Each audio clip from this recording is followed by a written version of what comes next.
आणि मुंबईतल्या पाणी प्रश्नावर ठाकरेंच्या शिवसेनेकडून परळमध्ये काढण्यात आलेल्या मोर्चात ठाकरे समर्थक फायरआजीचा सहभाग हा लक्ष वेधून घेणारा ठरला।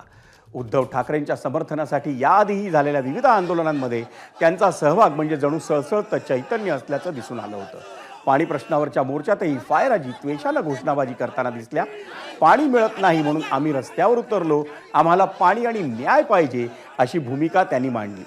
पाहूयात आमचा प्रतिनिधी अजय मानेनं फायरआजींशी केलेली बातचीत। आम्हाला पाणी पाहिजे, बस आम्ही न्याय मागतो। आम्ही अत्याचारी करीत नाही लोकांसारखं, आम्हाला न्याय पाहिजे।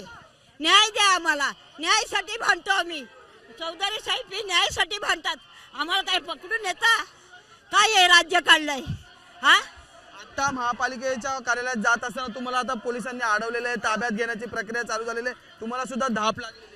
हा, आम्ही ऐकणार नाही। नेऊन द्या आम्हाला, 2 दिवस बंद करू द्या, आम्ही भोगायला तयार आहे, भोगायला तयार आहे। हाय चौधरी साहेब आमचे। आजींचा गुन्हा काय मला सांगा जरा, या आजींचा काय गुन्हा आहे? आम्हाला न्याय पाहिजे। किती वर्ष या वोटर राहिल्या, त्या मुंबईकर राहिल्या, त्या या वयामध्ये आज पोलीस त्यांना ढकलतायत। काय काय ह्यांची चूक काय आहे की यांच्या घरी पाणी येत नाही म्हणून हे मागायला गेलेत? हे यांचं चूक आहे, ही आमची चूक आहे। एबीपी माझा, उघडा डोळे बघा नीट।